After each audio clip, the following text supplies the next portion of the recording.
Bonjour tout le monde, bienvenue dans cette nouvelle capsule vidéo. Donc, toujours dans le système endocrinien, cette capsule va traiter des hormones qui sont indépendantes, donc qui fonctionnent indépendamment de l'hypothalamus et de l'hypophyse, donc deux structures qu'on retrouve généralement dans le cerveau. Ça, c'est vraiment important de bien comprendre. La prochaine capsule, ça va être l'inverse. On va parler vraiment des hormones qui dépendent de l'hypothalamus et de l'hypophyse. Donc, il faut faire attention parce que très souvent, vous pensez, comme il y en a plus dans le cours, je vais vous présenter beaucoup d'hormones qui dépendent du cerveau, de l'encéphale. Donc, on va avoir beaucoup d'hormones qui vont être contrôlées par l'action de l'hypothalamus sur l'hypophyse. Et ça, ça semble être la norme, mais il faut pas oublier qu'il y a bien des hormones dans votre corps qui vont fonctionner de façon indépendante de votre cerveau. Et même si je vois juste deux exemples dans la capsule et dans le cours, dans d'autres cours, vous allez pouvoir voir aussi d'autres hormones indépendantes. Donc, il ne faut pas négliger ça, il faut bien distinguer les deux. Exemple, une hormone qu'on va beaucoup parler aujourd'hui, c'est l'insuline, qui est associée au diabète quand on a une déficience d'insuline, exemple. Mais il faut comprendre, contrairement à ce que vous pensez souvent, vous avez l'impression que la glycémie, donc le taux de glucose sanguin, est contrôlé par le cerveau, est contrôlé par l'hypothalamus, l'hypophyse, et c'est complètement faux. Le pancréas prend ses propres décisions pour contrôler à la hausse ou à la baisse votre niveau de glycémie, et le cerveau n'a rien à faire là-dedans. Donc ça, c'est très, très important de comprendre qu'il y a des hormones qui fonctionnent indépendamment du cerveau et qui ne sont pas du tout sous le contrôle du cerveau, donc hypothalamus, hypophyse, puis dans d'autres cas, c'est possible. Donc aujourd'hui, le sujet, c'est les hormones indépendantes du cerveau, de l'hypothalamus et de l'hypophyse, notamment, comme je le disais tantôt, les hormones pancréatiques du pancréas, et on va parler un petit peu aussi de l'hypothalamus avec la glande pinéale, et ça va être les deux exemples que vous allez étudier au cours de la capsule. Avant d'entrer en détail, il faut faire un petit rappel de début de session qui, pour la plupart, je suis très conscient que c'est probablement oublié un petit peu. Donc, en gros, les hormones du pancréas, il y en a 4, il y en a 2 qui sont à l'étude, et les 2 hormones qui vont être à l'étude vont contrôler le métabolisme de l'ensemble des nutriments qu'on mange. Et là, on va revenir beaucoup avec les concepts de catabolisme, d'anabolisme et tout ce qu'on a vu en début de session, qu'on va pousser peut-être un petit peu plus. Et là, je fais une parenthèse de révision un petit peu qu'il faut vraiment bien maîtriser avant d'aller plus loin. Parce qu'en gros, ce que je vais me montrer ou rappeler dans quelques secondes, c'est les effets de l'insuline puis du glucagon qui est produit par le pancréas. Donc, évidemment, il faut être à l'aise avec les processus avant de pouvoir comprendre le rôle des hormones. Et donc, première des choses, il y a plusieurs mots ici qu'on va rappeler et expliquer le plus clairement possible. Donc, les termes dans les encadrés rouges, ça réfère à des réactions chimiques. Et je suis très conscient qu'à un moment donné, le glycogénèse, néoglucogénèse, glycogénolyse, ça se ressemble, ça se mélange dans votre tête. C'est du par cœur, mais quand on visualise mal, c'est facile de mélanger tout ça. Donc, je vais vous donner 2-3 petits trucs là, peut-être pour vous aider à distinguer ça. Premièrement, même si c'est des mots compliqués, si j'encercle genèse, à chaque fois que vous allez voir ça en bio, ça veut dire construire, fabriquer. Okay? On fabrique quelque chose. Spermatogenèse, vous fabriquez des spermatozoïdes. Protéogenèse, vous fabriquez des protéines. Glyco, ça réfère généralement à glycogène, donc cette molécule-ci. Genèse, littéralement en français, ça veut dire « je construis des molécules de glycogène ». Par opposition à lyse, qui veut dire dégrader, détruire. Donc, dans ce cas-ci, glyco réfère à glycogène, destruction du glycogène. Donc, glycogénèse, à l'étape 1 ici, on construit du glycogène. Mais si vous faites la réaction chimique 2, là, ça serait de la glycogénolyse. Mais les deux ont rapport avec le glycogène. Donc, je fabrique ou j'utilise du glycogène. On pourrait dire ça comme ça. Le troisième, ici, la néogluco. Donc là, il faut faire attention, il y a une lettre de différence glyco-gluco. Glyco, c'est glycogène, comme je le disais, mais gluco réfère à glucose. Donc, c'est autre chose. Et néo, ça veut dire nouveau, N pour nouvelle. Néo, gluco, ça veut dire de nouvelles molécules de glucose. Et genèse, construction. Donc, on construit des nouvelles molécules de glucose. Ça va augmenter la glycémie, en fait.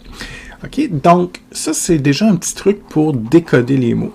Maintenant, si on les explique davantage, vous avez les phrases ici, mais si on fait ça avec des petits dessins comme je faisais en début de session, ça va peut-être vous aider à vous souvenir un petit peu. Souvenez-vous, quand on parlait d'anabolisme ou de catabolisme, il y a toujours comme un monomère, forme simple de la molécule, qui peut s'attacher à une forme complexe. Je me suis très mal exprimé en fait. Une forme simple monomère qui peut s'attacher avec d'autres monomères, donc d'autres formes simples, pour former une molécule complexe, donc un polymère. Et pour passer de cet état-là à celui-ci, bien, c'est toujours la même logique. Okay? Donc, c'était de l'anabolisme parce qu'on construit, on part de petits blocs qu'on va attacher ensemble pour construire une molécule complexe. Et à l'époque, on avait vu qu'il y avait 4 familles de molécules organiques, les glucides, les protéines, les lipides et les acides nucléiques. Aujourd'hui, on s'intéressait particulièrement aux réserves énergétiques, donc glycogène, donc certains glucides en fait et certains lipides. Si j'y vais du point de vue glucidique, le bloc de base, on appelle ça un glucose, est très important. Le glucose, sa forme la plus simple, parce que, si on se souvient de son rôle, c'était de faire de l'ATP, de l'énergie. Donc, vos cellules, sans exception dans votre corps, la source préférée de production d'ATP, qu'est-ce que la cellule préfère pour faire de l'ATP? C'est du glucose. Si elle a le choix de prendre des protéines, des lipides, elle va toujours prendre le glucose. C'est beaucoup plus simple, beaucoup plus efficace, beaucoup plus rapide. Et ce qu'on fait, bien, la cellule utilise le glucose. Quand il n'y en a plus, bien là, on va se rabattre sur des réserves de sucre, qu'on appelle le glycogène, ou encore des réserves de graisse sous forme de triglycérides. Donc, ce qu'il faut vraiment que vous souveniez maintenant, c'est que le glucose, c'est la forme simple, et quand j'attache plusieurs glucoses ensemble, ça porte le nom de glycogène. Donc, c'est une réserve d'énergie à court terme. OK? On a parlé un petit peu des muscles. Donc, si tu fais du sport et tout, tu prends ton glucose libre, très rapidement, tu vas piger dans ton glycogène, puis quand il n'y en a plus, là, tu vas aller chercher tes réserves de graisse. Et c'est pour ça qu'on va maigrir si on fait un entraînement assez long et assez intense. OK? Donc, on fera peut-être quelques minutes, 4-5 minutes de sport intense, et nos réserves de glycogène, généralement, vont être épuisées ou très faibles. OK, donc ça va. Et là, ça, c'est le premier concept qu'il faut se souvenir. Hein? Glucose, c'est ce qu'on utilise. Glycogène, c'est en fait une réserve de glucose. Et tout ce que vous avez à vous souvenir maintenant, le deuxième concept, dans les situations qu'on verra bientôt dans les prochaines diapositives, posez-vous toujours la question suivante. Est-ce que je veux faire des réserves d'énergie ou est-ce que je dois utiliser mes réserves d'énergie? J'ai un exemple très simple. Faites un sport. Vous faites quoi? Est-ce que tu fais des réserves d'énergie ou tu vas utiliser tes réserves? Ben, tu vas utiliser tes réserves. Tu vas prendre du glycogène, tu leur mets un glucose pour faire travailler tes muscles. Produire de l'ATP et faire travailler tes muscles. Si tu manges, ben là, tu vas, même si tu manges très bien, tu fais attention à ton alimentation, tu as quand même les nutriments en excès, en surplus. Donc, le surplus, on ne le gaspille pas. Ton surplus de glucose, ton surplus de nutriments, on va faire des réserves. Donc, généralement, après un repas, pendant la digestion, on va mettre les nutriments excédentaires en surplus. On va les mettre en réserve. Si vous sautez 3 repas parce que vous jeûnez, vous n'avez pas le temps de manger, puis vous mangez juste une salade puis un verre d'eau par jour, c'est insuffisant en termes d'alimentation, bien là, vous manquez de nutriments. Donc là, votre corps n'a pas le choix d'aller piger dans les réserves. C'est pour ça que des régimes très drastiques fait qu'on perd du poids. C'est pas toujours souhaitable, ça amène plein d'autres débalancements, mais on va aller piger dans nos réserves. Et donc, on revient toujours avec ces questions-là, et c'est à peu près les 3 seules situations que vous allez étudier tantôt dans la capsule. Donc, après un repas, on fait des réserves. Tu fais du sport, tu manges pas, ben là, on pige dans les réserves.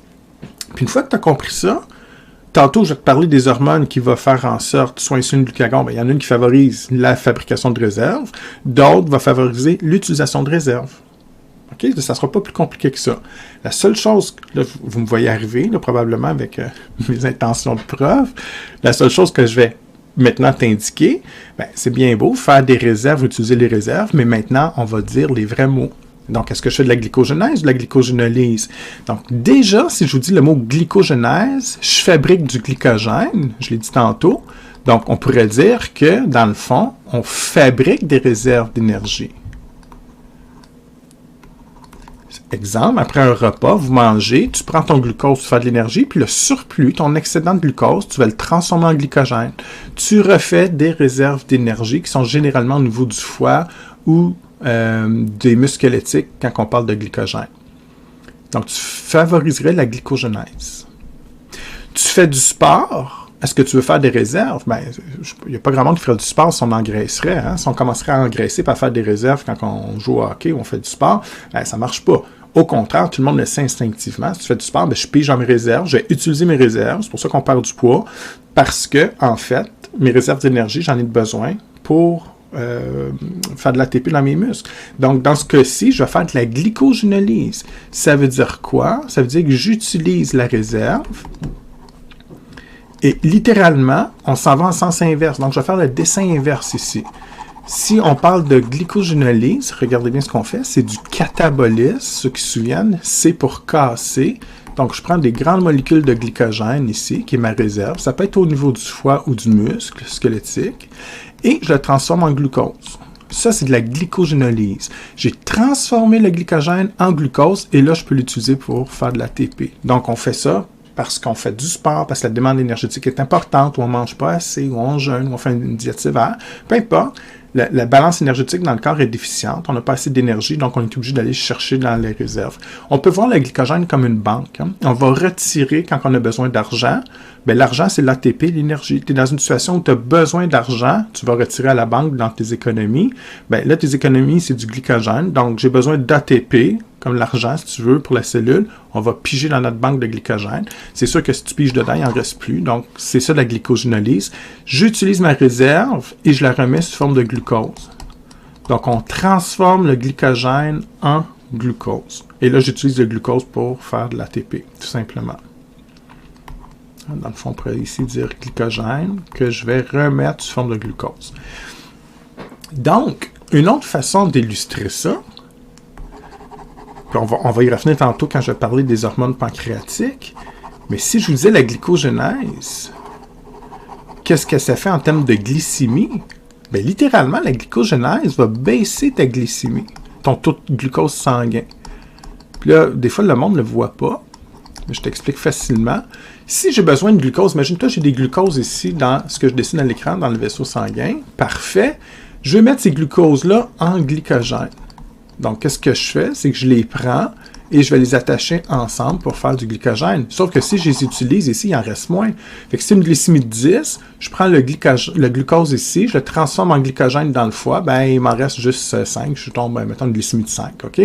Donc, tu baisses ta glycémie parce que j'ai utilisé le glucose libre dans mon sang, que je viens de manger, exemple, et digérer, et je le récupère dans le foie pour faire des réserves de glycogène. Donc, la glycogénèse diminue ta glycémie parce que j'ai utilisé les glucoses pour faire du glycogène. Je l'ai transformé. Il y en a moins dans le sang. Il est rendu dans le foie sous forme de réserve. La glycogénolyse, c'est l'inverse. Qu'est-ce que je fais? Tu fais du sport, par exemple. Bien, ce que je disais tantôt, je vais prendre ma réserve, j'utilise ma réserve. C'est donc toujours la même question qu'on se pose. Je fais de la réserve ou je l'utilise? Donc, mon glycogène, quand je viens de dessiner dans le foie, je le brise en petits morceaux et je le remets sous forme de glucose. Et ça va contribuer à monter ta glycémie. C'est ce que tu veux. J'ai avoir une plus grande glycémie pour que les muscles, entre autres, aient accès au glucose pour pouvoir faire de l'ATP. Il y a d'autres situations aussi, des situations de stress qu'on verra en fin de session qui vont faire à peu près le même effet parce qu'on veut que le cerveau puisse fonctionner rapidement, les muscles aussi. Donc, c'est une réponse au stress aussi. Mais pour l'instant, on va y aller simple. Simplement comprendre quand tu fais du sport, ben j'ai besoin d'augmenter ma glycémie. Et donc, ça va contribuer la glycogénolyse à augmenter la glycémie. Donc, j'ai des effets inverses. Et la question 100$, ben, quand est-ce que je fais de la glycogénèse, ben, comment ton corps va le savoir? Évidemment, c'est des hormones qui vont contrôler ça. C'est le pancréas qui décide. Il va faire une hormone qui favorise la glycogénèse ou il fait une autre hormone à action opposée qui favorise la glycogénolyse. On verra ça tantôt. Mais en gros, c'est les hormones qui vont dire aux cellules du foie, des muscles squelettiques, fais des réserves ou utilise tes réserves. Donc, en bio, on dirait fais de la glycogénèse ou de la glycogénolyse. Donc, c'est mélangeant, mais quand on réfléchit, puis on n'apprend pas par cœur comme un perroquet, mais qu'on apprend un petit peu par cœur, parce que c'est du par cœur, mais avec un peu une image en tête de comprendre, ben oui, ça fait du sens quand je fais du sport. Donc, c'est comme ça, je veux que tu l'appliques, tu le réfléchisses un petit peu, ou quand que je mange, ben, je fais l'inverse. Celui qui vous mélange plus, c'est le 3, le néoglycogénèse. Là, faites très attention, parce que ceux qui se fient juste sur le par cœur avec les mots, vous faites toujours la même erreur. Néoglycogénèse, là, vous voyez genèse, puis là, vous les mettez ensemble, ce qui est complètement faux. OK? En fait, la néoglycogénèse va avec la glycogénolyse. C'est pas le même procédé, mais l'impact, les deux, on va produire du glucose, comme c'est écrit ici. Donc, aussi bien la glycogénolyse que la néoglycogénèse va contribuer à augmenter la glycémie. Et je vous disais tantôt, littéralement, ça veut dire de nouvelles molécules de glucose. Et qu'est-ce qu'on fait avec la néo? C'est très simple. C'est des processus biochimiques que vous allez voir plus en détail en Bio 3, session prochaine, mais au moins juste, sans rentrer dans le détail de la réaction chimique, dites-vous que la néo, là, c'est une transformation de molécules non glucidiques, donc qui n'est pas un glucide, littéralement, c'est soit des protéines, certains acides aminés, on pourrait dire, là. Donc, certaines protéines ou acides aminés, certaines parties de lipides, comme le glycérol, exemple d'un triglycéride, que je peux transformer chimiquement en glucose. C'est une transformation chimique. C'est pour ça qu'on dit des nouvelles molécules de glucose. C'est qu'on construit des nouvelles molécules de glucose à partir de la protéine ou de la lipide qui n'a rien à voir avec les glucides. Donc, en bout de ligne, je vais avoir plus de glucose. Et ça veut dire qu'il y a deux façons de monter la glycémie et de produire du glucose quand tu fais du sport. Dans un premier temps, je pige dans mes réserves de glycogène au niveau du foie des muscles. Puis quand il n'y en a plus de glycogène, je fais quoi? Ben là, je vais faire de l'anéo. Donc là, je vais prendre des protéines, certains lipides que je peux convertir en glucose. C'est pour ça que les deux vont ensemble. Il faut faire attention. Oui, ici, c'est une destruction du glycogène en glucose, mais ici, c'est une transformation de protéines en glucose, exemple, ou de lipides en glucose. Donc, les deux augmentent la glycémie. Donc, les deux, vous allez utiliser ça quand vous avez des besoins énergétiques importants. Exemple, quand vous faites du sport, vous allez faire de l'anéo. Je peux vous dire que tout le monde fait de l'anéo tous les soirs. Quand vous allez dormir, vous soupez, à la limite, vous grignotez un petit peu dans la soirée, mais après, vous ne mangerez plus jusqu'au déjeuner le lendemain. Et pendant la nuit, donc, vous êtes à jeun. Et ça, c'est compliqué parce qu'il faut avoir assez de glucose pour vous maintenir en vie. Et là, vous allez faire de l'anéo, littéralement. Vous allez piger dans vos réserves. C'est possible que vos réserves de glycogène soient beaucoup plus faibles au matin parce qu'on a été pigé dedans pour maintenir le cerveau en vie, les organes en vie qui ont besoin de se maintenir. Hein? On appelle ça le métabolisme basal, de base. Même si vous dormez, il y a une dépense énergétique qui se fait juste pour vous maintenir fonctionnel. Donc, les organes continuent à fonctionner, évidemment, pendant que vous dormez. Et vous allez faire de l'anéo parce que, justement, vous ne mangez pas. Donc, vos sources d'alimentation de glucose tombent très basses. Et là, je n'ai pas le choix de prendre des lipides, des protéines pour refaire du glucose pendant la nuit. C'est pour ça que le déjeuner, là, c'est le repas le plus important qu'on dit parfois. Et c'est vrai. Parce que si vous sautez votre déjeuner, vos réserves, vous pilotez, là, vous fonctionnez, en fait, sur l'anéo, là. Vous n'avez plus de réserve, donc c'est important de manger, même si vous n'avez pas faim, juste un petit peu, juste pour faire nos réserves de glycogène, exemple. Parce que l'anéo, vous ne le voyez pas dans mon cours, mais quand vous allez étudier le métabolisme en Bio 3, il y a un prix à payer avec l'anéo. Ce n'est pas toujours souhaitable. Pour moi, c'est plus un mécanisme d'urgence et il y a des sous-produits de cette transformation-là, comme des corps cétoniques, c'est des acides en fait, qui peuvent être dommageables s'il y en a trop parce que, évidemment, les corps cétoniques, c'est des acides, donc on peut faire chuter le pH sanguin qui devient trop acide, on appelle ça une acidose. C'est un état fréquent avec différentes pathologies ou débalancements nutritionnels, mais qui peut amener des problèmes dangereux si ce n'est pas contrôlé. On peut même en mourir. Okay? Les protéines vont commencer à se dénaturer, puis ils ne fonctionneront plus, les enzymes ne fonctionnent plus. Donc, on ne veut pas un pH sanguin acide. Ben, l'anéo a tendance, si on en fait trop ou trop longtemps, à acidifier le pH, parce qu'il y a des molécules là-dedans, des déchets, si on veut, des sous-produits, des réactions chimiques, qui va contribuer à produire des acides comme les corps cétoniques ou acides cétoniques, et ça contribue à une acidose.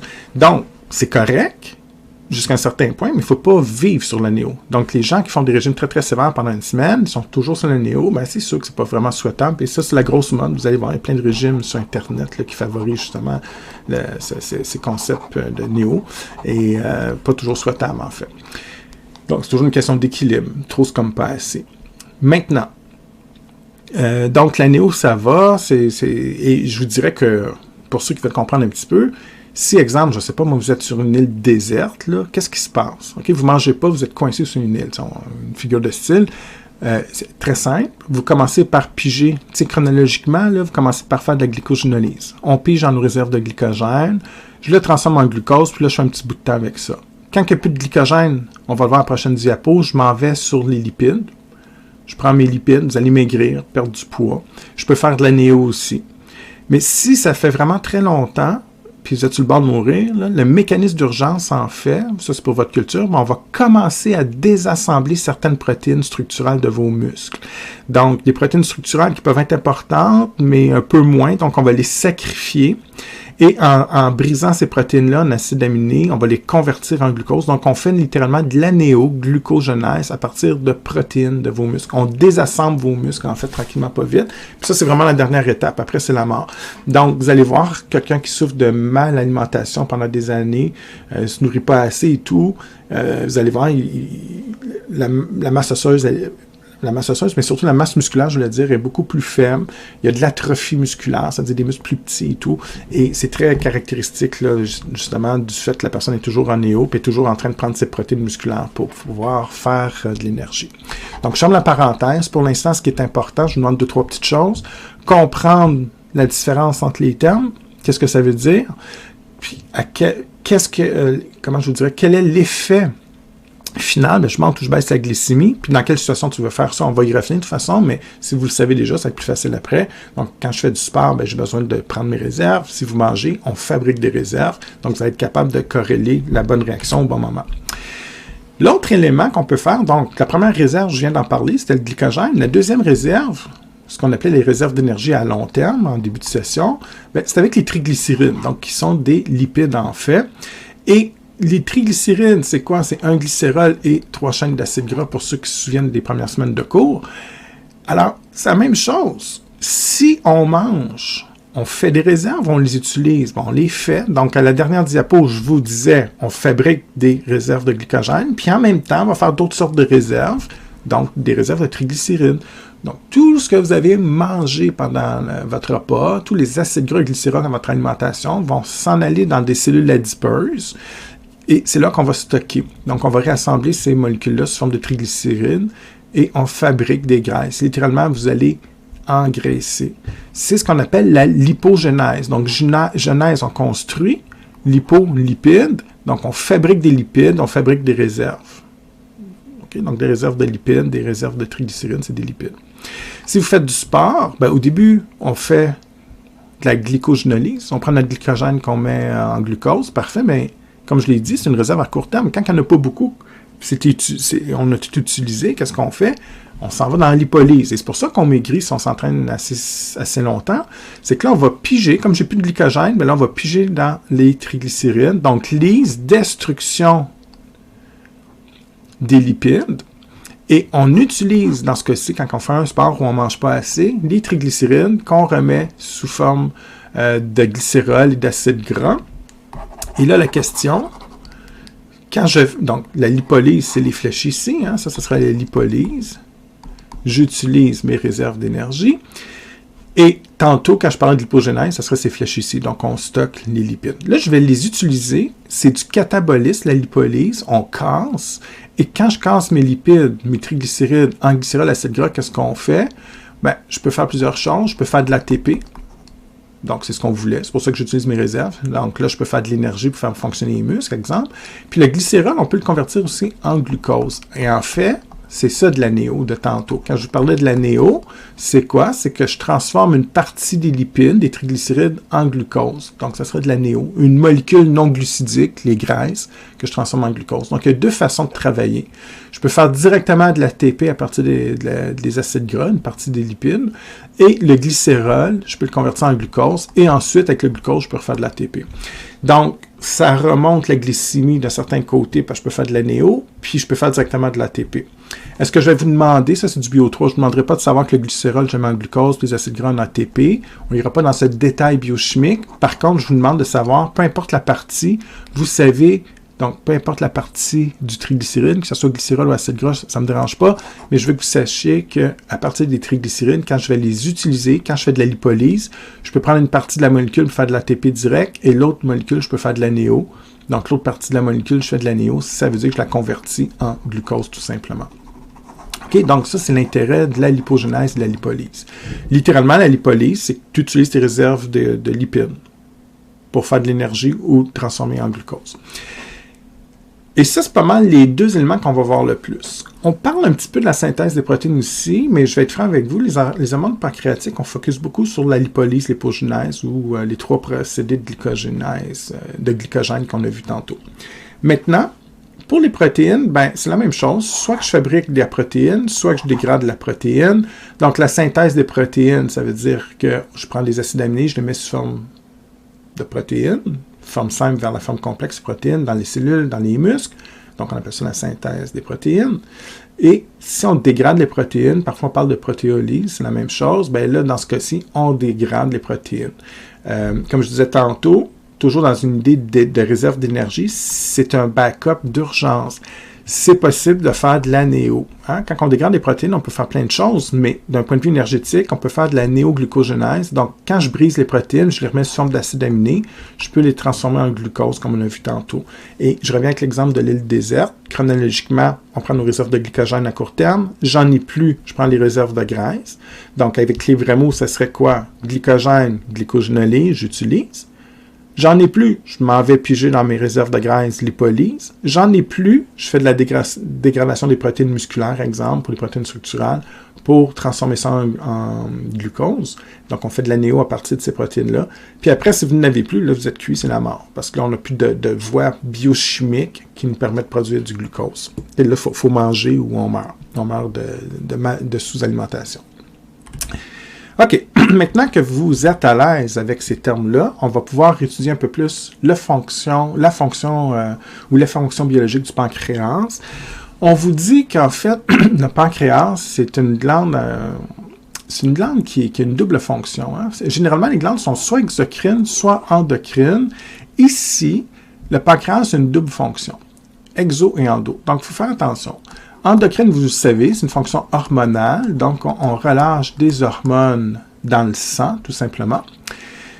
Alors, il y a 4 hormones pancréatiques qui peuvent être produites avec des cellules spécialisées, mais le pancréas a aussi une fonction digestive. Donc, il produit des enzymes digestives que vous allez étudier en bio 3. Ça ne sera pas le sujet du cours, mais il y a une fonction digestive. Et je rouvre une parenthèse parce qu'exocrine, je vous avais déjà décrit dans la dernière capsule que c'est des glandes qui produisent du liquide à l'extérieur du corps. Exemple, la sueur. Ça, c'est l'exemple que j'ai utilisé parce qu'elle est très simple. Les glandes sudorifères ou sudoripares, c'est la même chose, vous permettent de transpirer, donc produire de la sueur sur la peau à l'extérieur de votre corps. Tout le monde comprend que exo, extérieur, ça va. Ce qui est plus compliqué, c'est qu'avec le pancréas, le foie, en fait, beaucoup d'organes digestifs, on dit que ça a une fonction exocrine, puis là, vous ne comprenez pas, vous dites « Ouais, mais c'est à l'intérieur de mon corps. » Bon, je vais vous ouvrir une parenthèse pour clarifier ça, même si ce n'est pas le sujet majeur du cours, juste pour vous montrer pourquoi que le pancréas est exocrine. Ici, ce dessin-là, juste pour qu'on se comprenne, c'est un système digestif simplifié. Donc, là, il portez vraiment attention, c'est le dessin est trop simple. Là. La flèche que je pointe ici, c'est exemple la cavité buccale, l'oral, la bouche. Vous mangez les aliments, descend dans l'œsophage et tout ça. Il peut avoir un estomac et tout, les intestins. C'est donc un tube. Hein? Peu importe la forme, on peut le faire comme ça. Et part et d'autre, vous avez des glandes digestives. Ça peut être le pancréas, le foie, qui ont des petits canaux comme ça, qui vont recracher leur liquide à l'intérieur de l'intestin, exemple. Ici, c'est exemple, c'est l'intestin grêle, côlon, peu importe, pour favoriser la digestion. Je suis d'accord que vous êtes à l'intérieur du corps, mais regardez bien mon dessin. Techniquement, en théorie, les aliments qui sont ici, qui se promènent dans le tube digestif, que ce soit votre bouche, l'œsophage, l'intestin ici, mettons, tout ça, l'intérieur du tube ici, c'est du milieu extérieur. Si vous avalez de l'air, c'est le contenu de l'air qui reste dans le tube ici. Donc, littéralement, c'est comme si vous aviez du milieu extérieur au sein de votre corps. Et c'est pour ça que je sais que c'est un peu tordu, mais l'idée, c'est que tout ce qui va se déverser, la salive, exemple, les glandes salivaires, c'est des glandes exocrines parce que la salive se déverse dans la bouche. Et on considère que la bouche, c'est la même chose que l'extérieur. La sueur sur votre peau, ça c'est très simple à comprendre, c'est à l'extérieur aussi de votre corps, donc exocrine. Et les glandes digestives, même chose, les glandes digestives qui vont produire du liquide comme la salive dans la bouche, ben là, au lieu d'être dans la bouche, dans l'intestin, mais c'est la même chose, on considère que l'intérieur de ce tube, ça constitue le milieu extérieur. C'est pas comme dans vos vaisseaux sanguins, qui là, on se retrouve vraiment dans un milieu interne, qui n'a rien à voir avec l'air à l'extérieur de votre corps. Et c'est pour ça que, oui, les glandes sudoripares ou sudorifères, on considère que c'est exocrine, mais tous les glandes de votre corps qui déversent dans le tube digestif, on considère que c'est aussi des fonctions exocrines. Et exceptionnellement, le pancréas a une double fonction, parce que le pancréas qui est ici, il peut déverser des enzymes directement dans le tube digestif pour digérer, vous les verrez un jour, ces enzymes-là, en prochaine session, donc fonction exocrine. Mais en même temps, il y a 4 hormones qu'il peut déverser dans le sang, fonction endocrine. C'est pour ça qu'on dit que le pancréas, en fait, c'est à la fois une glande exocrine et endocrine. Okay? Donc, il y a la double fonction, dépendamment si c'est une fonction digestive ou hormonale qu'il va utiliser. OK. Maintenant qu'on a clarifié ce point-là, Ben ici, c'est parfait, là. Donc, on voit vraiment les fonctions, ce que je viens de dire. Donc, des enzymes digestives pour la fonction exocrine directement dans l'intestin grêle, donc pour terminer la digestion. Et contrôle la glycémie par deux hormones, l'insuline et le glucagon. Il y a deux autres hormones qui ont différents rôles, mais qui ne sont pas à l'étude dans votre deck. Donc, j'en parlerai pas dans le cours. Ce qui est vraiment important pour vous, c'est de comprendre ces deux hormones-là, évidemment. Donc, ici, simplement, vous illustrez un rappel anatomique. Si vous vous souvenez un petit peu de votre première semaine, là, le pancréas humain se retrouve où? Ben, on a le foie ici du côté droit. Côté gauche, on le voit moins bien, mais on a l'estomac. Et généralement, le pancréas va suivre comme ça un peu la ligne horizontale entre l'estomac et l'intestin ici, là, qui est une partie du côlon. On appelle ça le côlon transverse, mais c'est pas à retenir. Donc ici, on a retiré le foie, l'estomac pour bien montrer la localisation. Puis l'intestin aussi, on a tout enlevé les organes digestifs pour bien montrer la localisation du pancréas. Même chose ici, on a disséqué un corps ici, mais on voit, il y a juste une partie de l'intestin comme ça ici. Alors, il vient vraiment, le reste, on l'a enlevé pour dégager. Hein, on voit que les organes ont été enlevés. Alors, ça vous montre un peu la localisation, mais c'est pour votre culture personnelle. Je ne vous demanderai pas ça à l'examen.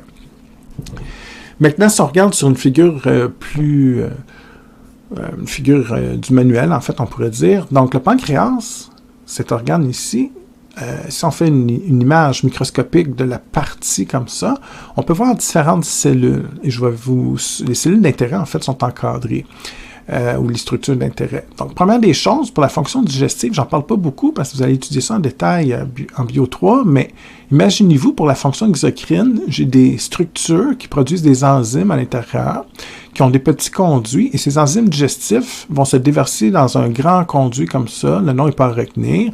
Il y a un plus petit conduit aussi ici, en fait, ils n'ont même pas spécifié les noms, donc c'est correct, là, mais ils ont des noms spécifiques que je ne voulais pas que vous appreniez de toute façon.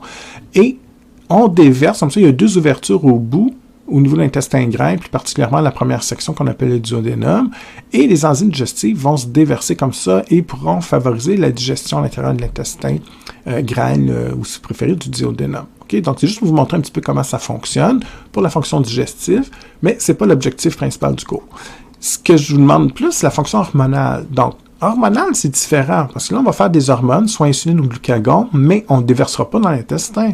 Vous le savez, les hormones s'en vont en circulation sanguine. Donc, on va retourner comme ça, dans les vaisseaux sanguins pour retourner en circulation sanguine.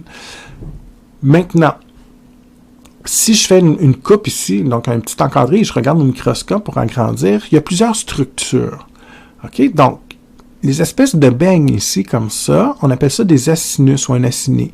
Et des acinis ou un acinus, pardon. Donc, ici, les beignes, en fait, le trou au centre vide, c'est un petit conduit.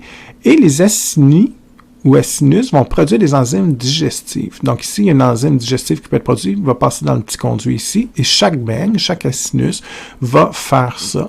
Et les enzymes qui se ramassent au centre comme ça, ben, un jour vont être déversées comme ça dans les conduits pancréatiques. Donc, on peut imaginer que partout, la majeure partie, en fait, du tissu pancréatique, c'est des acinis qu'on ne voit pas ici, mais qui sont un peu partout, qui produisent des enzymes qui vont finalement être déversées dans les conduits pancréatiques. Les hormones, eux autres, sont produites dans d'autres structures qu'on appelle les îlots de Langerhans ou les îlots pancréatiques, c'est la même chose. Fait que regardez bien, j'en encercle un.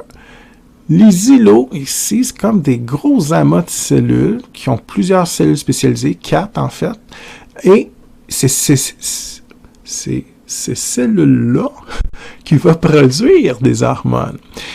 Donc, les acinis vont vraiment produire les enzymes digestives, mais c'est dans les îlots qu'on produit les hormones d'intérêt. Puis quand on parle de diabète, il y a plusieurs causes qu'on verra éventuellement, mais parfois, certaines formes de diabète, c'est les cellules à l'intérieur de ces îlots-là qui ne fonctionnent plus, ou c'est les îlots qui ont eu des lésions et tout. Donc, c'est ces amas de cellules-là qui sont très importants et qui sont responsables de la maladie. Vous voyez, il y a 4 types de cellules, alpha, bêta, delta et les cellules F. Delta et F, à l'intérieur de l'îlot, produisent d'autres hormones qui ne sont pas à l'étude. Alpha, bêta vont produire des hormones qui nous intéressent. Donc, ce que je veux vous montrer, c'est qu'ils ont mis des codes de couleurs différents à l'intérieur de l'îlot pancréatique. Imaginez-vous, chaque couleur, ça veut dire une cellule spécialisée. Donc, il y en a une qui est responsable de produire l'insuline, l'autre le glucagon, etc. Donc, ce que je vais vous dire à la prochaine diapo, c'est que les cellules alpha, c'est les cellules spécialisées de l'îlot pancréatique pour produire le glucagon. Et la cellule bêta, c'est d'autres cellules de l'îlot spécialisées dans l'insuline. Donc ça, c'est du par cœur, mais il faut le savoir. Si les cellules alpha ne fonctionnent pas, vous ne produisez pas de glucagon. Si, suite à une maladie, vous n'avez plus de cellules bêta, ben, vous ne produisez plus d'insuline. Donc, tout ce que j'ai montré sur l'image est résumé ici. En termes d'anatomie du pancréas, donc il y a les îlots pancréatiques, il y a la sinus pancréatique, exemple, et les enzymes digestives, on en a parlé un petit peu, puis on ne va pas plus loin que ça. Par contre, ce qu'il faut bien distinguer, c'est que dans les îlots pancréatiques, j'ai des cellules alpha, des cellules bêta. Ça, c'est du par cœur plate, mais il faut savoir que alpha produit du glucagon, alors que bêta produit de l'insuline. Et l'autre chose qui est très importante, c'est qu'il faut connaître l'effet final. Donc, le glucagon, on ne sait pas encore comment il va y arriver. Ouais, on verra ça tantôt. Mais le glucagon, quand il est produit, puis qu'il va agir sur les cellules cibles, donc quand les cellules ont un récepteur au glucagon, ça va provoquer une réaction ou des réactions chimiques qui, en bout de ligne, au final, va augmenter la glycémie. Donc, tu augmentes ton taux de glucose sanguin. Les cellules bêta, quand elles font de l'insuline, et qu'on quitte le pancréas, on quitte les îlots pancréatiques, c'est l'effet inverse. On diminue la glycémie. On verra tantôt comment on va faire ça. Il y a déjà une idée en parenthèse, mais je vais en parler plus tard. Il y a 3-4 effets qu'on verra. Et c'est vraiment ça l'idée, là. Donc, ça, là, vous n'avez pas le choix parce qu'à l'examen, si je vous pose des questions de réflexion, puis là, je te dis que ton patient est en hypoglycémie, puis normalement, ou toi, tu es en hypoglycémie parce que tu as sauté le déjeuner, quelle hormone tu vas faire? Bien là, l'hypoglycémie, ça veut dire que ton problème, c'est que ton glucose est trop faible. Ta solution, c'est quoi? C'est-tu de le diminuer ou de l'augmenter? Ben, si tu le diminues davantage, tu vas mourir. Il ne te restera plus assez de glucose. Donc, l'idée, c'est de la remonter, ton glucose. Et si tu veux remonter ton glucose sanguin, ta glycémie, tu viens voir lequel je veux prendre, de l'insuline ou du glucagon? Ben, je vais faire du glucagon. Ça a l'air vraiment stupide ce que je viens de faire, mais si vous saviez le nombre d'erreurs, parfois médicales, hein, parce qu'on part à l'inverse, ou que des gens, des surdoses, la personne est en hypoglycémie, puis elle se donne trop d'insuline. Fait que là, tu rappelles le problème. Je manque de sucre, puis je diminue la glycémie. Ça arrive à chaque année. Il y a des gens qui peuvent en mourir. Donc, c'est bien important de comprendre ça. Puis quand vous arrivez à l'examen, vous êtes des bons étudiants, vous avez appris ça, vous le savez par cœur. Bon, quand vous l'appliquez, des fois, oui, c'est facile, vous allez trop vite. Donc, moi, le truc très enfantin, je vous le dis, là, mais quand vous faites ça comme ça, j'ai jamais d'erreur. Puis si on fait du bio 2 ensemble à la prochaine session, vous allez voir beaucoup de relations qu'il faut faire. Mais j'ai toujours la même méthode. Identifie ton problème versus ta solution. Ça a l'air niaiseux, mais souvent, je vous dis, OK, il y a une baisse de glycémie, quelle hormone? Ah oui, baisse de glycémie, diminue la glycémie. Mais non, il faut que tu fasses l'inverse. Mais des fois, dans le stress, on oublie. Fait que ça, ici, ça prend 1 seconde, puis vous comprenez très bien que si je manque de glucose, ben, il faut que je trouve un médicament ou une hormone ou un médicament artificiel qui va dans le sens inverse. Donc, tu regardes l'effet final, puis tu choisis. OK? Donc ici, clairement, ça me prendrait du glucagon. Puis si tu as le problème inverse, tu viens de manger un dessert puis 2 tablettes de chocolat, bien évidemment, ta glycémie, elle est très élevée. Si ta glycémie est très élevée, qu'est-ce que tu veux faire? Du glucagon ou de l'insuline? Bien évidemment, tu veux baisser ta glycémie, c'est une rétro-inhibition, on veut revenir à la normale. Si la normale, c'est, je sais pas moi, 4 à 6, mettons 5, c'est ton objectif, tu montes à 10, ben, tu ne veux pas monter à 20, tu veux revenir à 5. Donc, tu la baisses. Donc, littéralement, tu vas faire de l'insuline dans ce cas-ci.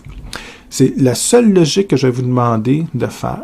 Les 2 autres hormones qu'on appelle la somatostatine et le polypeptide pancréatique, qui ont des rôles dans la régulation de la digestion, ne sont pas à l'étude, comme je le disais tantôt. Donc, ça, oubliez ça. Je ne veux pas que vous lisiez là-dessus. Là, ça ne sera jamais matière à l'examen. Peut-être que vous en parlerez un peu en bio 3 avec le système digestif, mais pas avec moi, c'est certain. Donc, on se concentre vraiment sur les cellules alpha, glucagon et les bêta pour l'insuline et leurs effets respectifs, évidemment. Si je passe plus vite, parce que je l'ai fait tantôt, donc, glucose, c'est la forme monomère, simple. On l'utilise pour faire de l'énergie, donc l'ATP. Il y a la formule pour vous souvenir, mais moi, je le fais souvent sur un petit bloc comme ça, simplifié. Tu peux savoir la formule ici. Donc, je ne vous demande pas de la reconnaître, là, vous avez déjà étudié ça par le passé. Si je prends un glucose ici, puis je l'attache avec un deuxième glucose, troisième, j'en mets des milliers ensemble, ça devient du glycogène, une réserve d'énergie à court terme, comme on sait maintenant. Donc, comme j'ai dit tantôt, une réserve d'énergie à court terme, c'est une réserve de glucose, ni plus ni moins.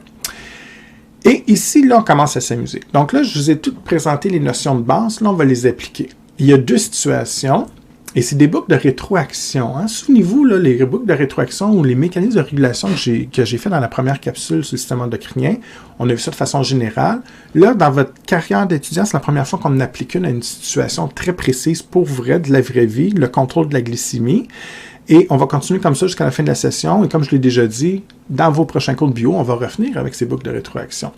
Et là, si à l'examen, je vous demande, dessinez-moi une boucle de rétroaction dans une situation d'hyperglycémie, mais dans votre manuel, là, ils font des beaux dessins. Des dessins de pancréas, des flèches, de vaisseaux sanguins. Je ne veux pas ces dessins-là. Ça, c'est pour vous aider, c'est très visuel. Moi, les boucles de rétroaction que je vous demande, c'est d'écrire stimulus 2 points, déséquilibre. Hein, on a vu ça dans la dernière capsule, le récepteur, le centre et tout. Donc ici, vous le voyez peut-être pas, mais c'est une boucle. Moi, je vois le centre ici, je vois les récepteurs, je vois les effecteurs, l'effet final et tout. Fait que ce que je vais faire, c'est que je vais la remettre sur une forme normale. Je ne vous dis pas de ne pas étudier le dessin, au contraire, ça peut vous aider, surtout si vous êtes visuel, vous voyez les images, c'est plus facile à comprendre où les molécules vont et tout ça. Mais le but ultime, c'est ce que je vais faire au tableau blanc, c'est de traduire cette image-là en vraie boucle de régulation, puis de me dire au final, c'est une rétroactivation, une rétroinhibition, comme on a fait un petit peu en exercice à la dernière capsule. Donc, première situation, quand on regarde ça ici, on vous dit qu'on est dans une situation d'hyperglycémie. Donc, en bout de ligne, vous avez trop de sucre. Fait que déjà là, avant d'appliquer la boucle et de la dessiner, il faut comprendre, est-ce que je veux augmenter ma glycémie ou je veux la baisser? Bon, on veut toujours l'effet inverse. Hein? Si j'ai trop de sucre, je veux la baisser à la normale, puis si j'en ai pas assez, on veut monter. Donc ici, exemple, c'est des chiffres importants. On parle de 4 à 6 millimoles par litre de concentration pour la glycémie normale. Parfois, on parle de 4 à 7. C'est plus le chiffre qui est retenu récemment. Mais il y a des cultures d'entreprise. Ça peut varier d'une place à l'autre. Mais généralement, 4 à 6, 4 à 7, c'est ce qu'on cherche à peu près chez le patient pour être en santé. En bas de 4, mettons 3,8, 3, vous êtes en hypo, vous manquez de glucose. Vous êtes trop faible, donc hypoglycémie. Puis si vous êtes à 8, 9, 10, exemple, ben là, vous êtes en hyperglycémie. Ça ne veut pas dire que vous avez le diabète. Tout le monde est en hyperglycémie. À chaque fois que tu vas manger, même si tu manges juste une salade puis 3 pommes, là, vous êtes en hyperglycémie, vous allez avoir un peu trop de glucose dans le sang. C'est pas grave, parce que si vous n'êtes pas diabétique et vous êtes en santé, vous avez cette boucle-là, ici, présente, qui va s'activer pour ramener à la normale. La différence avec le diabétique, c'est que le pancréas ne fonctionne pas, il ne fait pas d'insuline, donc là, la boucle ne fonctionne pas. C'est pour ça que lui est toujours en hyperglycémie. Mais je l'ai déjà dit souvent, quand on est dans les boucles et les mécanismes de régulation, vous pensez tout le temps que, ben non, moi je suis toujours en hémosthésie, c'est faux.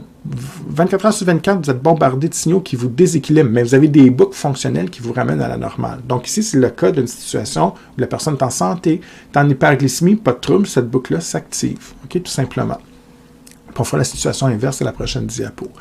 Donc, glycémie normale, 4 à 6 à peu près, et vous prenez un repas. Ça, c'est ma situation de départ. C'est pas écrit sur le dessin, mais je l'ai rajouté dans l'encadré jaune. Donc, mon stimulus ici, on mange. Et le déséquilibre que ça va engendrer, évidemment, ben, ta glycémie augmente, donc tu as une hyperglycémie. J'ai des récepteurs qui détectent ça. Mon centre, qui est le pancréas, va réagir. Il y a 2 choix. En fait, il y a 3 choix. Il ne fait rien parce que tout est normal. Soit qu'il fait de l'insuline, soit qu'il fait du glucagon. Donc là, c'est ce que j'ai dit en début de capsule. Il va falloir choisir la bonne hormone avec le bon impact. Et en gros, quand j'aurai fait la bonne hormone, on va aller agir. Dans ce cas-ci, il y a 4 sortes d'effecteurs. Donc, on peut jouer sur le foie et les cellules musculaires, plus particulièrement les cellules squelettiques. On va jouer au niveau des cellules adipeuses et également l'ensemble des cellules du corps. Pas tous, mais la très grande majorité a des récepteurs à l'insuline.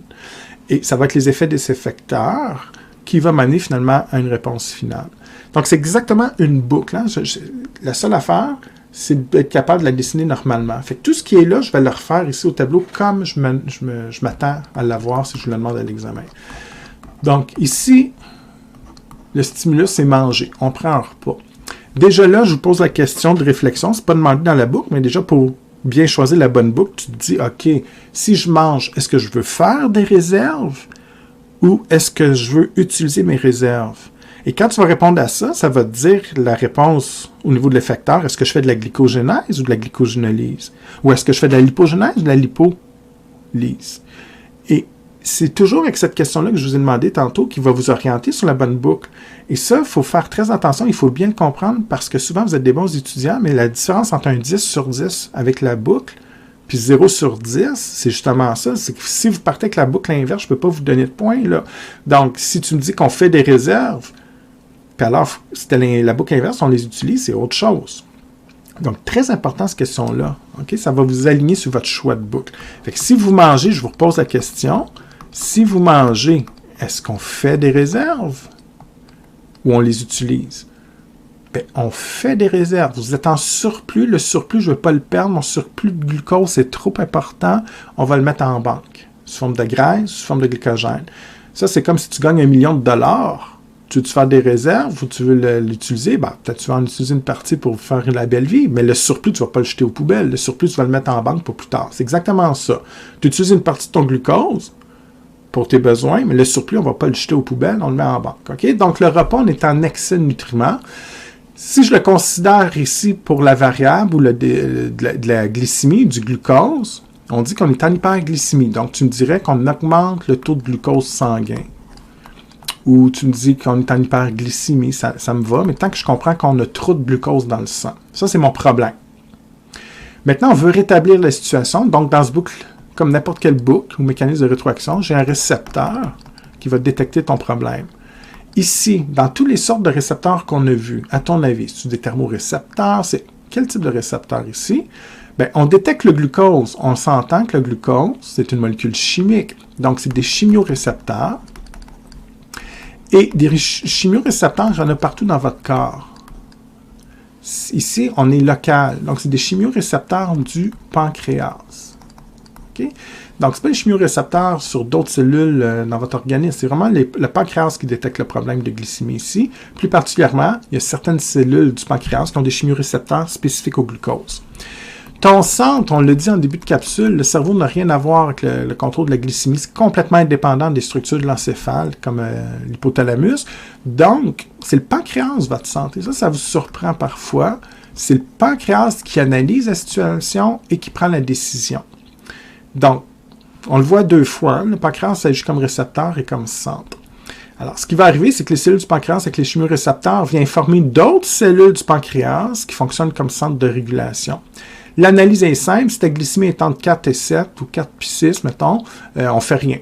Si elle est trop élevée ou trop faible, on va réagir en utilisant une des deux hormones. Dans mon problème actuel, le glucose sanguin est trop fort. Donc, tu veux-tu l'augmenter davantage ou le ramener à la normale? Tu veux le ramener à la normale. Alors, je pose la question, le pancréas va faire quelle hormone?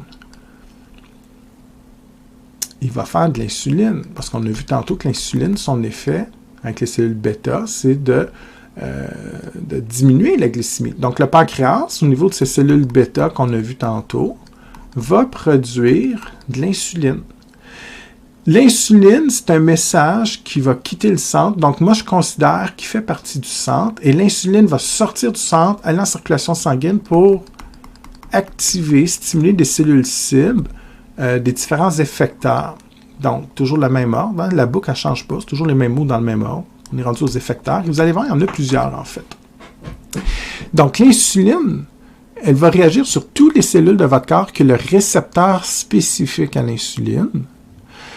Le premier effecteur, je dirais qu'il est très général, c'est l'ensemble, on pourrait dire la majorité, parce que pas toutes les cellules, là, il y a des cellules qui n'ont pas de récepteur à l'insuline, mais généralement, la plupart des cellules de votre corps, on va dire les cellules de l'organisme, la majorité des cellules de l'organisme, ça c'est le premier facteur qui répond à l'insuline.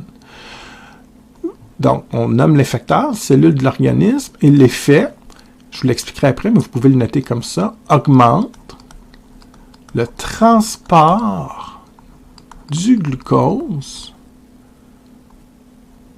vers l'intérieur des cellules.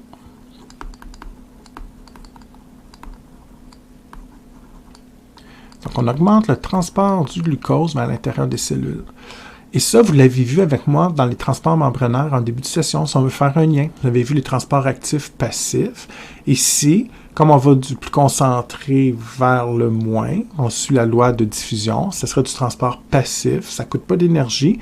Puis comme le glucose, c'est une grosse molécule, on utiliserait une diffusion facilitée par transporteur. C'est pas à retenir pour cette partie de la matière, mais je fais un lien avec le début de la session, pour vous rafraîchir un petit peu la mémoire. Comme on s'en va tranquillement pas vite vers l'examen final, ben, c'est bon de temps en temps de se rafraîchir la mémoire. Mais pour le cours d'aujourd'hui, ce qui est important, c'est de comprendre que le premier facteur, c'est l'organisme. On augmente le transport du glucose à l'intérieur de la cellule.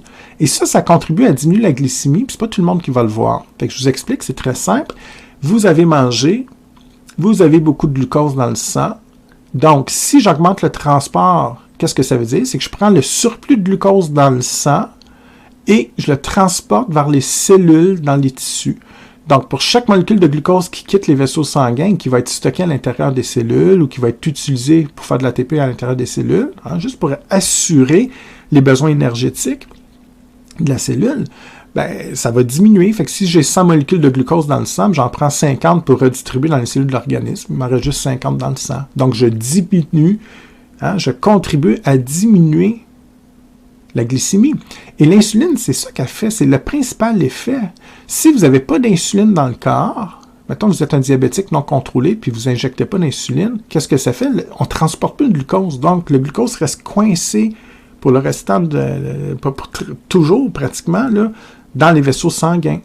Donc, ça fait vous êtes toujours en hyperglycémie, puis à un moment donné, le glucose peut briser, ça endommage la paroi, ça amène des débalancements osmotiques, il y a plein d'eau qui va être attirée par le sucre parce que c'est plus concentré, donc ça augmente la pression, puis là, il amène plein de problèmes. Des fois, il y a des ruptures de vaisseaux, puis des petits vaisseaux sanguins au niveau des yeux qui éclatent, puis on perd la vue, puis il y a plein de choses comme ça qui peuvent amener des problèmes, mais en gros, c'est ça le concept, là. C'est pas d'insuline, pas de transport, donc le glucose reste coincé. Si j'ai de l'insuline, on le déplace, on le transporte vers les cellules. Pas plus compliqué que ça. Le deuxième effecteur, je vais les mettre, en fait, il y en a deux autres, mais je vais les mettre ensemble, le foie et les muscles squelettiques. L'insuline, ça me prend trop de place ici, là. On va marquer muscles, mais c'est les muscles squelettiques généralement, donc associés à vos bras, vos jambes. Les deux vont avoir le même effet. Donc, l'insuline va stimuler les cellules du foie et les cellules des muscles squelettiques pour faire quoi? Je vous pose la question. Est-ce qu'on va faire de la glycogénèse ou de la glycogénolyse? Le surplus de glucose, est-ce que je vais le mettre en réserve ou pas? On veut le mettre en réserve. J'en ai trop. Donc ici, l'insuline va dire au foie, aux muscles, fais-toi des réserves d'énergie à court terme. Donc, en d'autres mots, prenez l'excédent de glucose puis transformez-le en glycogène. Donc, on favorise ici la glycogénèse dans le foie et les muscles squelettiques. Je refais le petit dessin pour ceux qui ont oublié. Je prends le glucose ici, mettons 1 glucose plus 2 plus 3. Ça, c'est du glucose sanguin. Je l'amène dans le foie et les muscles pour les accrocher ensemble sous forme de glycogène. Donc, si vous vous souvenez de ça ici, la glycogénèse, si vous n'en souvenez pas, rajoutez en parenthèse, on fabrique des réserves d'énergie, des réserves de glucose, une réserve d'énergie à court terme. OK? Donc, ça, c'est un petit rappel de tantôt. On fait de la glycogénèse. Construire des réserves. Puis évidemment, ça va diminuer ta glycémie. Pourquoi? Ben, un peu comme tantôt, mon surplus de glucose dans le sang, je le transporte vers le foie et le muscle. Et le foie et le muscle, c'est sûr qu'ils peuvent prendre un peu de glucose pour leurs besoins, faire de l'ATP et tout. Mais en gros, le surplus, on le stocke sous forme de glycogène, donc on fait de la glycogénèse. Le quatrième, ça va être les cellules adipeuses. Les cellules adipeuses, ça veut dire graisseuses. Okay? On stocke les lipides. Donc ici, l'insuline va favoriser la lipogénèse. Donc on fait des réserves, mais là, ce n'est pas des réserves de glycogène, c'est des réserves de graisse. La lipogénèse. Donc, on fabrique des réserves aussi. Mais ici, ce n'est pas du glycogène, c'est des réserves de graisse. Donc, le surplus de glucose est transporté dans les cellules adipeuses, et là, le glucose est transformé en glycérol, une composante des triglycérides. C'est pour ça qu'on disait que le sucre fait engraisser.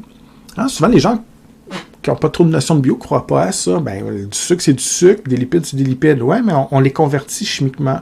C'est ça le problème, c'est que le surplus de glucose, c'est trop précieux, on ne va pas le perdre. Fait qu'une fois que mes réserves de glycogène sont faites, le surplus, normalement, chez une personne en santé, il y a très peu de glucose dans l'urine, voire c'est inexistant.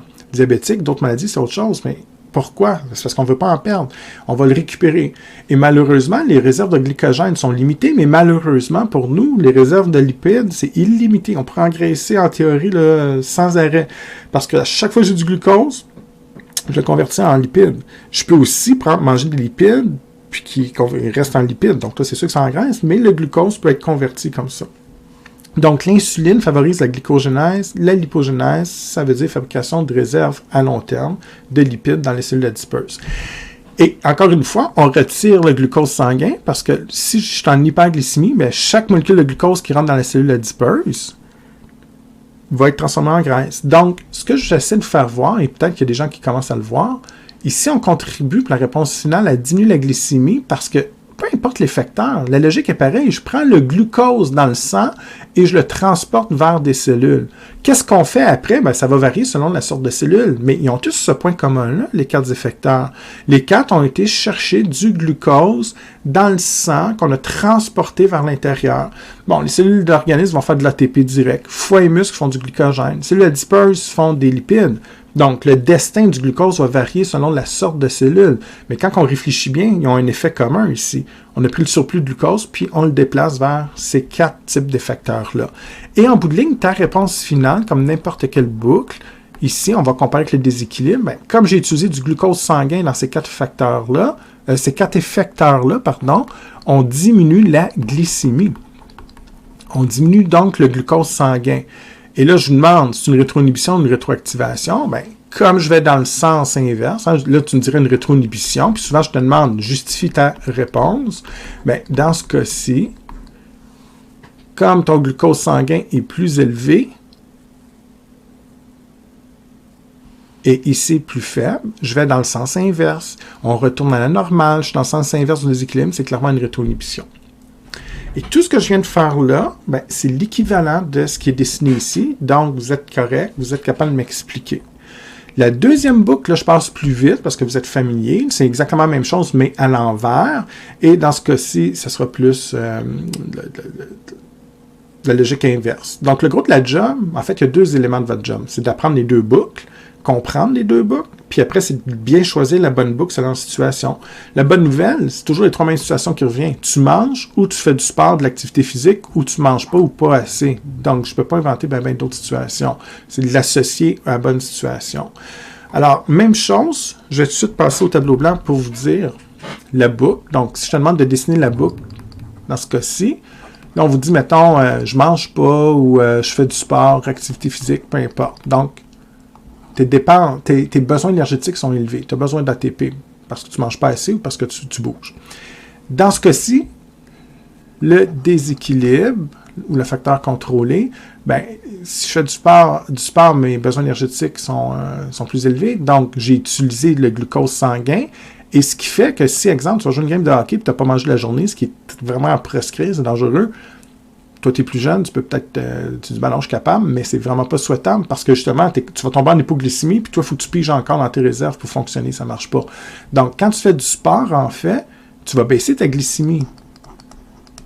C'est pour ça que si tu fais quelque chose de très intense ou des compétitions d'un sport quelconque toute la journée, il faut que tu manges entre tes games là, ou ton sport ou tes activités pour refaire ta glycémie. Parce que si tu ne fais pas ta glycémie, ben à un moment donné, tu fais du sport à vide. Tu n'as plus de source. Fait que ton sport va toujours diminuer ta glycémie. Tu ne manges pas assez, ben, tu n'as pas assez de glucose, donc elle est faible. C'est comme ça qu'il faut l'aligner le déséquilibre. Donc, peu importe, à jeun, sport, activité physique, pas assez de sucre. Okay? Ta glycémie est faible. Ton récepteur, c'est les mêmes.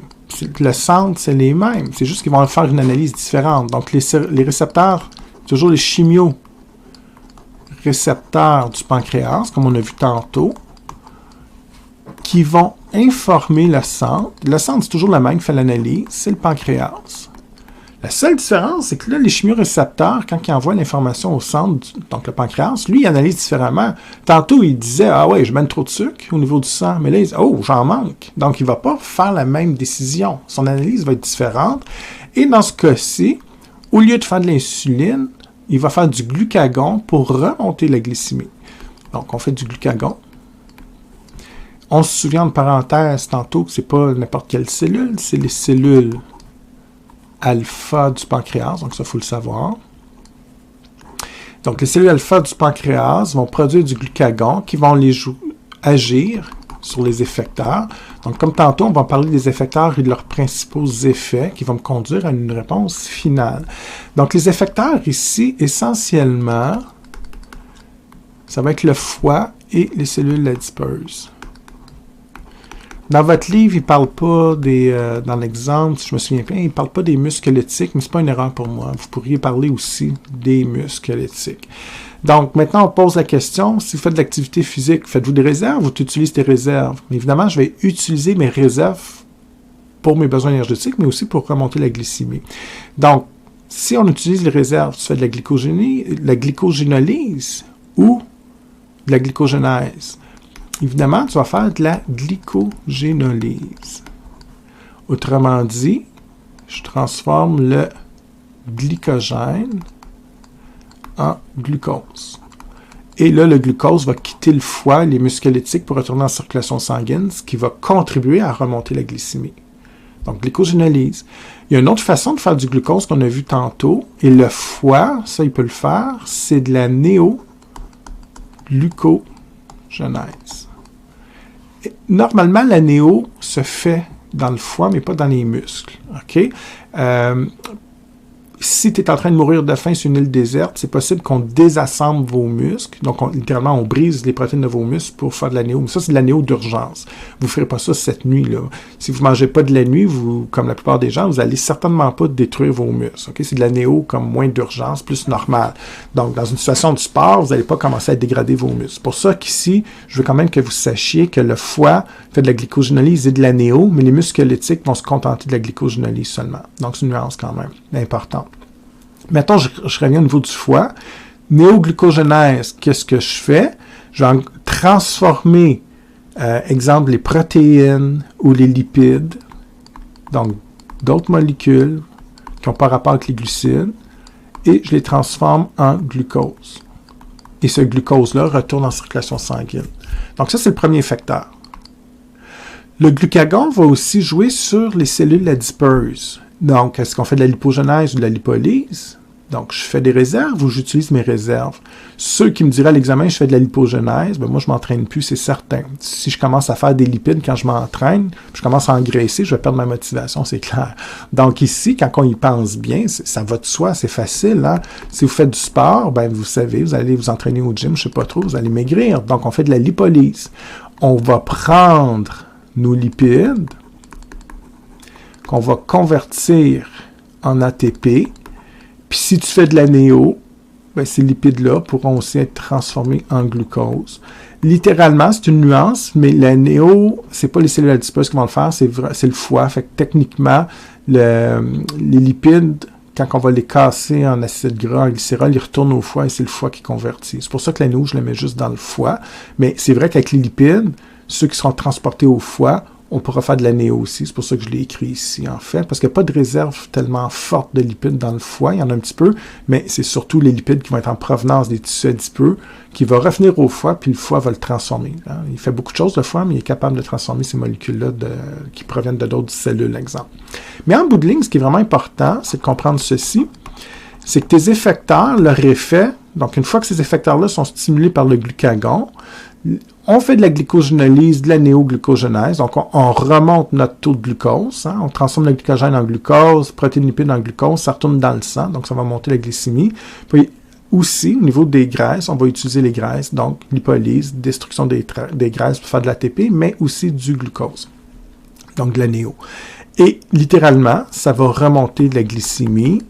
Et si je vous demandais quel type de réponse, une rétroactivation, une rétroinhibition et justifier votre réponse, on dit ici que c'est une rétroinhibition, tout simplement parce qu'on va dans le sens inverse du déséquilibre et qu'on revient à la normale. Donc évidemment, Ces deux boucles-là sont extrêmement importantes à étudier, donc c'est pas trop compliqué. Il faut juste pas se mélanger puis prendre le temps de réfléchir. Puis oui, un petit effort d'étude, mais vous allez voir, c'est quand même assez logique, donc ça devrait bien se faire si vous investissez le temps correctement.